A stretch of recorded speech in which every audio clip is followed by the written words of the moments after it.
ಬಣ್ಣ ತಿಂದು ಸಿಹಿ ಹಣ್ಣ ಕೊಡುವ ಮರ ನೀಡಿ ನೀಡಿ ಮುಕ್ತ ಬೇವಾಗಿವ ಸವಿಗಾನದ ಹಕ್ಕಿ ಹಾಡಿ ಮುಕ್ತ ಮುಕ್ತ ಬಣ್ಣ ತಿಂದು ಸಿಹಿ ಹಣ್ಣ ಕೊಡುವ ಮರ ನೀಡಿ ನೀಡಿ ಮುಕ್ತ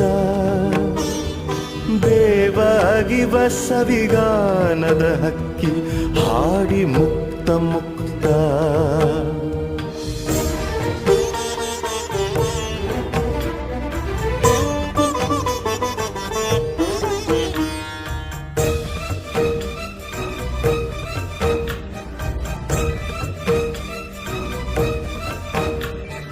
ಹಸಿರ ತೋಳಿನಲ್ಲಿ ಬೆಂಕಿಯ ಕೂಸ